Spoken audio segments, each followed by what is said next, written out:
Assalamualaikum warahmatullahi wabarakatuh. Perkenalkan, saya Eka Aprilia Pratiwi dari kelas 31 PAI STAI Hubul Watan Duri. Di sini saya akan menjelaskan materi mengenai administrasi sarana dan prasarana pendidikan. Yang langsung saja masuk kepada pengertian administrasi sarana dan prasarana pendidikan. Sarana pendidikan adalah perlengkapan yang secara langsung dipergunakan untuk proses pendidikan seperti meja, kursi, kelas, dan media pembelajaran. Prasarana pendidikan adalah fasilitas yang secara tidak langsung menunjang proses pendidikan seperti halaman, kebun, dan taman. Sarana dan prasarana pendidikan juga sering disebut dengan fasilitas atau perlengkapan sekolah.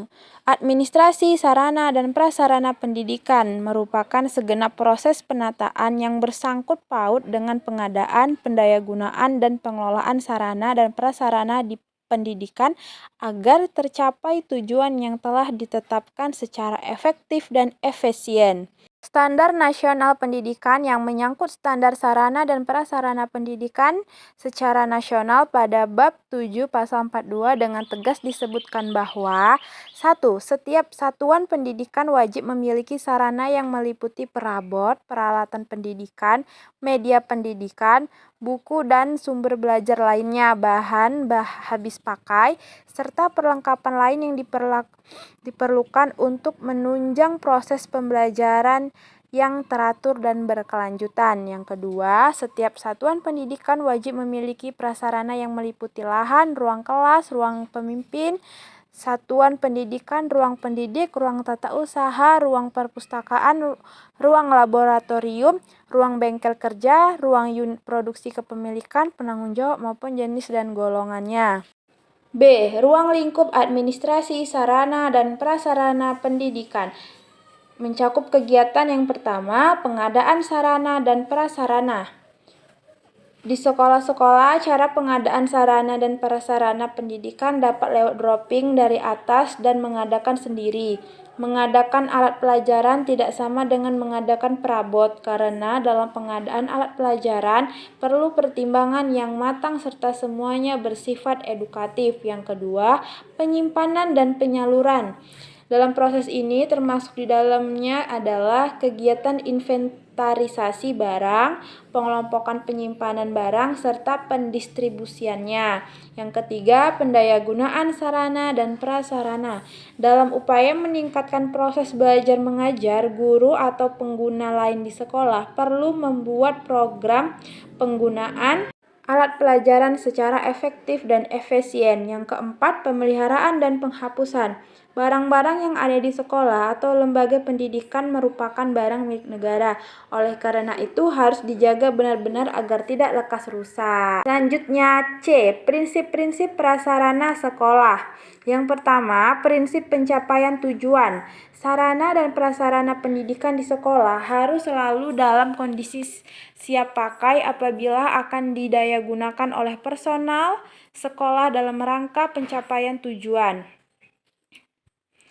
Kedua, prinsip efisiensi. Pengadaan sarana dan prasarana pendidikan di sekolah harus dilakukan sesuai dengan perencanaan yang seksama, sehingga dapat diadakan sarana dan prasarana pendidikan yang baik dengan harga yang sangat murah.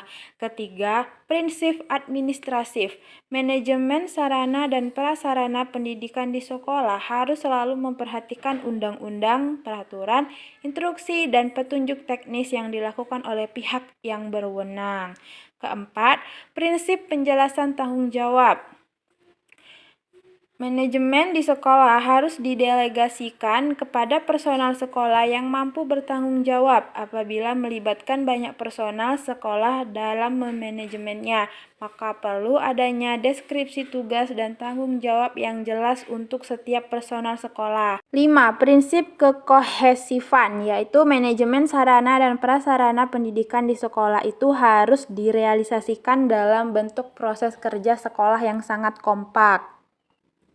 D. Jenis dan tipe sekolah. Berdasarkan jenis sekolah, kita membedakan ada sekolah umum dan sekolah kejuruan. Sekolah umum adalah sekolah-sekolah yang program pendidikannya bersifat untuk umum dan bertujuan untuk memberikan bekal pengetahuan dan kecakapan untuk melanjutkan studi ke tingkat yang lebih tinggi.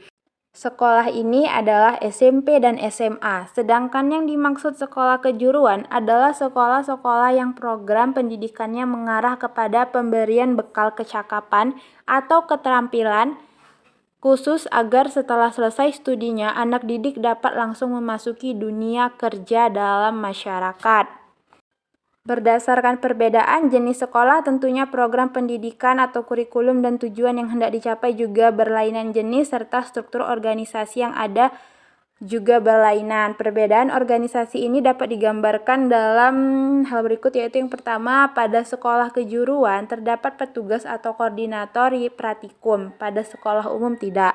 Yang kedua, pada sekolah kejuruan terdapat petugas bagian ketenagakerjaan atau penempatan alumni, sedangkan pada sekolah umum tidak.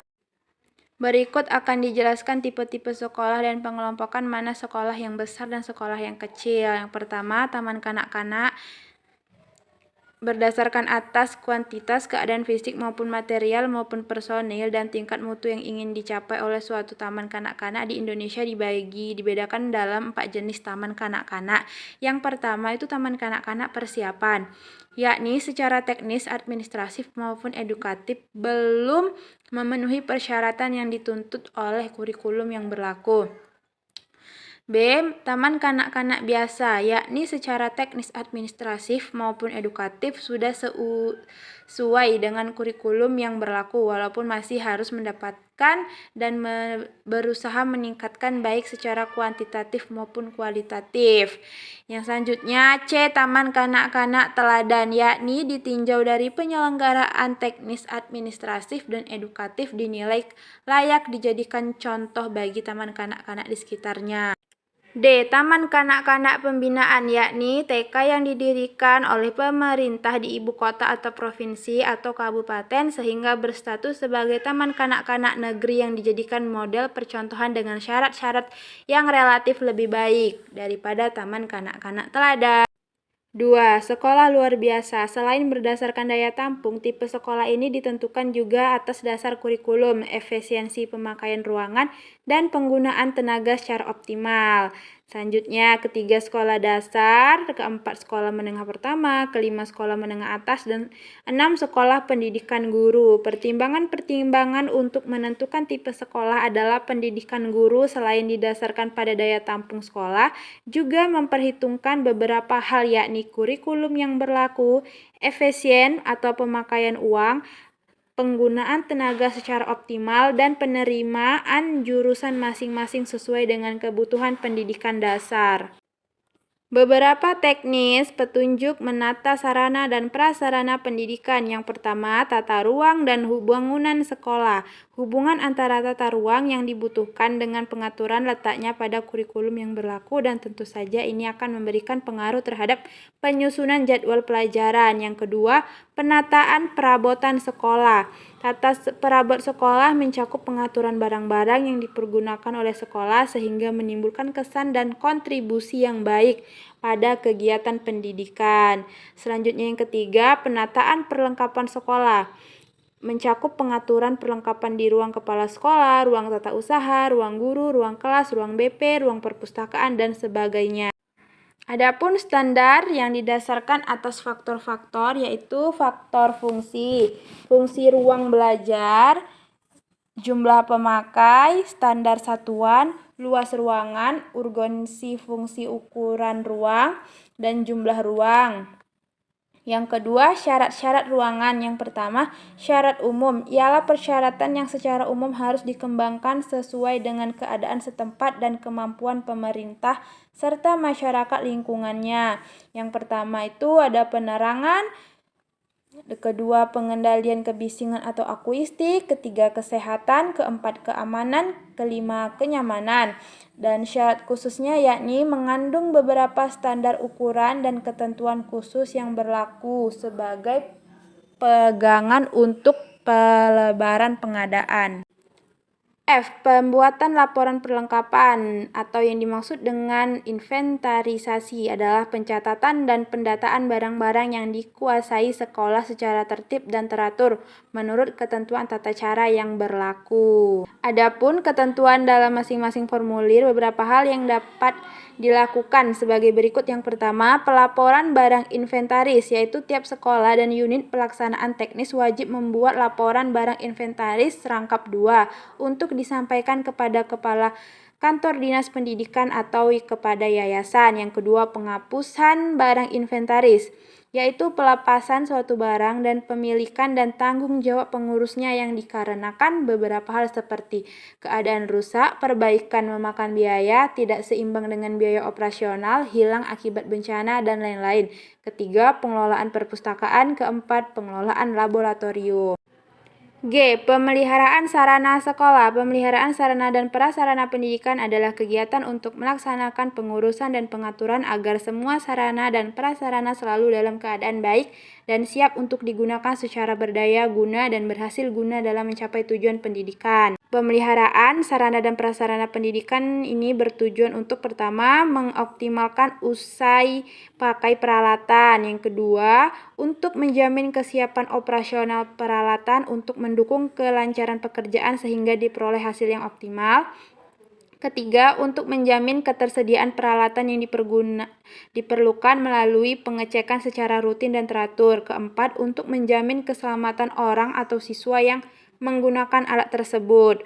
Dalam pemeliharaan ada 4 macam apabila ditinjau dari sifatnya, yaitu pemeliharaan yang bersifat pengecekan, kedua bersifat pencegahan, ketiga bersifat perbaikan ringan, keempat bersifat perbaikan berat. Baiklah, itu tadi yang dapat saya sampaikan mengenai pembahasan administrasi sarana dan prasarana pendidikan. Apabila ada kekurangan dan salah kata, mohon dimaafkan.